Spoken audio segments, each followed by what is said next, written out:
Bab 17. Elis, ingat kau tak boleh main jauh-jauh. Dengarkan apa kata Nenek Sri, Kakek Paul, Aunty Sandra, dan Uncle Jared. Potong Elis sambil memutar bola matanya lalu membuang nafas berat. Mama sudah mengatakan itu sebanyak ini.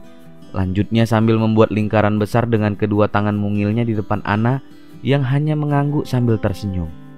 Oh sayang, ini pertama kalinya aku pergi meninggalkanmu. Ana berkata dengan wajah sedih sambil mengelus rambut hitam putrinya yang tersenyum menatapnya. Apa mama takut karena pergi tanpa aku? Tanya Elis sambil menatap Ana dengan mata bulatnya yang bening. Ana mengangguk. Iya, mama takut. Mama pergi bersama Dedi, jadi mama jangan takut tidur sendirian. Aku akan meminta Dedi agar menemanimu tidur. Tidak, seru Ana dengan cepat setelah mendengar perkataan putrinya. Jangan katakan itu pada Dedi, oke? Kenapa? Bukannya mama takut tidur sendiri? Tanya Elis bingung. Tentu saja tidak, ucap Ana yang malah membuat Elis menatapnya dengan pandangan tak percaya. Tapi mama selalu saja memelukku dan bilang kalau mama takut. Ana membuka mulutnya untuk menjelaskan, tapi sepertinya akan sia-sia. Karena memang akhir-akhir ini ia selalu tidur sambil memeluk Elis dan mengatakan kalau dia takut. Takut dengan alasan lain, tidak seperti yang putrinya pikirkan. Pokoknya kau tidak boleh mengatakan tentang ini kepada Dedi, paham? Elis terdiam beberapa saat sambil menatap ibunya sebelum akhirnya mengangguk. Baiklah, anak pintar, ujar Ana sambil mencubit pipi tembemnya lembut. Kita keluar sekarang, yang lain sudah menunggu dari tadi, ucap Ana dengan sebelah tangan menggandeng tangan Elis dan sebelah lagi menjinjing tas berisi pakaiannya. Mereka akhirnya keluar dari kamar. Terlihat Dr. Lee dan yang lainnya tengah menunggu mereka di ruang tamu rumah Paul di mana Ana tinggal selama ini. Dedi, seru Elis sambil berlari ke arah pria berhidung mancung itu yang langsung mengangkatnya dalam pelukan. Kau bertambah berat, ucap Dr. Lee sambil mencium pipi Elis yang tersenyum bangga. Tapi tiba-tiba mata bulatnya membelalak ketika dia mengingat sesuatu. Tanpa membuang waktu ia langsung membisikkan sesuatu di telinga Dr. Lee yang terlihat terdiam beberapa saat. Kemudian ia mengangkat alisnya. Dedi janji? Tanya Elis sambil menatap pria yang terlihat serba salah itu dengan penuh harap. Dr. Lee berdehem untuk meredakan tenggorokannya, kemudian dia tersenyum sambil mengangguk sebagai jawaban yang membuat gadis kecil itu memeluknya kembali. Baiklah, kami harus pergi sekarang. Kami harus sampai ke Paris sebelum malam. Lanjutnya sambil menurunkan Elis dan menatap Ana yang sudah siap dengan tas bepergiannya. Ana mengangguk lalu menatap keluarga barunya yang selama ini selalu mendukungnya. Mereka kini tersenyum memberi semangat untuknya. Hari ini Ana ditemani oleh Dr. Lee akan pergi ke Paris untuk menemui Billy seperti yang disarankan pengacara mereka, dan berharap semua akan baik-baik saja seperti yang diharapkan semua orang. Hati-hati, kami akan selalu mendoakanmu, ucap Sri sambil memeluk Ana yang balas memeluknya. Kalau terjadi sesuatu, hubungi aku secepatnya. Aku memiliki banyak teman di sana yang akan membantu kalian, ujar Sandra yang mendapat anggukan dari Ana. Maafkan aku tak bisa pergi bersama denganmu. Aku terlanjur ada janji, ucap Jared dengan menyesal. Tidak apa-apa Jared, aku akan baik-baik saja. Apa kau lupa siapa aku? Ujar Ana sambil tersenyum. Ana memang seorang perempuan yang tegar, tapi bagaimanapun ia tetaplah seorang perempuan yang wajib untuk dilindungi dan memerlukan dukungan seseorang di sampingnya. Karena itulah Jared meminta Dr. Lee untuk menemani Ana ke Paris. Dan akhirnya Ana berjongkok untuk memeluk Elis yang kini terlihat sedih karena mau ditinggal ibunya untuk beberapa hari. Mama harus mengajakku untuk melihat Menara Eiffel nanti. Mama janji lain kali kita akan pergi ke sana bersama-sama, ucap Ana sambil tersenyum lalu mencium pipi putrinya. Jangan lupa makan, jangan main jauh-jauh, jangan merepotkan kakek dan nenek. Mama, seru Elis sambil menatap ibunya tajam. Mama sudah mengatakan itu berulang-ulang. Aku sudah hafal semuanya. Potong Alice sambil memutar bola matanya membuat semua orang tersenyum. Baiklah kalau begitu, aku pergi sekarang. Anna berkata sambil berdiri lalu mengangguk menatap keluarga barunya yang selalu berada di samping dan mendukungnya selama ini. Tuhan masih berbaik hati dengan memberikan mereka untuknya. Dan sekarang Tuhan mengirim seorang pelindung lagi untuknya. Mereka sama-sama berasal dari Asia dan berada jauh dari keluarga.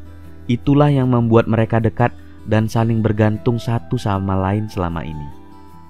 Perjalanan dari Ribeauvillé yang berada di wilayah Alsace, Prancis memerlukan waktu jarak tempuh 5-6 jam menuju Paris. Dengan menggunakan kendaraan pribadi, mereka bisa saja menggunakan kereta api. Tapi Dr. Lee lebih memilih untuk menggunakan mobilnya menuju sana, dengan harapan memberikan Anna waktu lebih lama untuk mempersiapkan diri sebelum melakukan pertarungannya dengan Billy, ayah biologis dari putrinya. Setelah perjalanan melelahkan itu, kini Anna menganga di tengah lobi hotel mewah bintang 5 yang terletak di pusat kota mode itu dan tak jauh dari menara Eiffel yang terkenal. Sepertinya kita salah masuk hotel. Ayo kita pergi sekarang, ucap Anna sambil menatap Dr. Lee dengan wajah serius. Lalu berbalik untuk keluar dari sana. Kita tidak salah, ujar Dr. Lee sambil menarik Anna untuk kembali masuk ke dalam lobi hotel dengan tema Eropa yang kental. Anna sempat dibuat kagum dengan interior yang berada di lobi hotel itu. Lukisan dari pelukis terkenal dunia terlihat menghiasi dindingnya. Pilar-pilar raksasa dari marmer yang mengkilat terlihat berdiri kokoh menyangga atap, di mana lampu kristal mewah bergantung memberi penerangan. Para karyawan terlihat sangat sopan dan rapi dengan seragam merah marunnya. Anna yakin mereka adalah karyawan lulusan terbaik dari Akademi Perhotelan seluruh dunia. Para pengunjung yang datang terlihat mewah dengan pakaian, tas, dan sepatu dari para desainer ternama dengan harga selangit. Anna hanya bisa menelan ludahnya kasar ketika dia menatap pakaian yang ia kenakan. Ia sengaja mengenakan pakaian terbaiknya yang ia bawa ketika datang dari Indonesia 6 tahun lalu. Pakaian yang tren pada masanya tapi kini terlihat sangat ketinggalan zaman. Dulu ia pernah merasakan ketika tubuhnya hanya mengenakan pakaian terbaik dari para desainer ternama. Begitu pula dengan tas dan sepatunya. Tapi itu dulu ketika ia masih putri dari seorang pengusaha ternama. Sekarang ia hanya seorang pemilik toko kecil di salah satu desa yang berada bermil-mil jauhnya dari sini. Dan yang jelas dia adalah seorang ibu dari seorang putri yang harus ia lindungi. "Dokter, apa kau yakin kita menginap di sini?" bisik Anna yang berjalan di samping Dr. Lee yang berjalan dengan percaya diri. Pria tampan dengan kulit pucat itu terlihat luar biasa dengan mengenakan celana jeans, kaos turtleneck merah marun dan kot panjang coklat. Ia terlihat seperti seorang model yang tengah berjalan di catwalk. "Iya, tentu saja," jawab Dr. Lee sambil tersenyum miring dan kembali berjalan mendekati tempat resepsionis, di mana terlihat 4 orang tengah berjaga dengan rambut yang tersisir rapi dan senyum ramah menghiasi wajah mereka. "Kita tidak akan sanggup untuk membayar biaya menginapnya," lanjut Anna masih berbisik.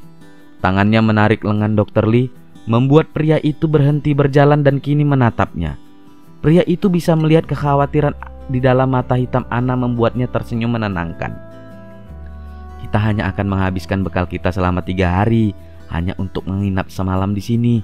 Sebaiknya kita mencari penginapan lain saja yang jauh lebih murah," lanjut Anna masih dengan wajah serius dan kembali berbalik sambil menarik tangan Dr. Lee untuk keluar dari sana, yang terlihat menahan tawanya.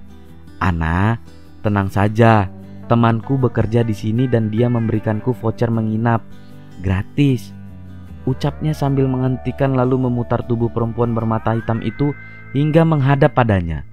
Anna terdiam beberapa saat, sampai akhirnya matanya berbinar dengan senyum mengembang di bibirnya ketika menyadari apa yang dikatakan pria yang masih memandangnya sambil menaikkan sebelah alisnya. "Apa kau serius?" Dr. Lee mengangguk yakin. "Aku sangat serius." "Gratis? Gratis?" Senyum Anna terlihat semakin lebar. "Baiklah, kalau begitu kita tidak boleh menyia-nyiakannya. Ayo," serunya sambil menarik tangan Dr. Lee dengan tak sabar menuju resepsionis. Anna baru selesai mandi dan tengah beristirahat di balkon kamar hotelnya sambil menikmati pemandangan menara Eiffel yang terlihat megah dan romantis. 6 tahun lalu ketika pertama kali datang ke Paris dengan sebuah mimpi dan harapan untuk memulai masa depan dengan mengatasnamakan cinta. tapi harus berujung dengan hancurnya mimpi-mimpi indah itu dan harapannya terhempas tak tersisa. Harus merasakan hamil di negeri orang tanpa sanak saudara sempat membuatnya sangat terpuruk, sampai akhirnya putri kecilnya lahir ke dunia, membangkitkan kembali semangat hidup dan mulai kembali merajut masa depan untuk kebahagiaan mereka berdua. Tapi kini seseorang hendak mengambil satu-satunya alasannya untuk tetap hidup dan berjuang, satu-satunya harta miliknya yang paling berharga.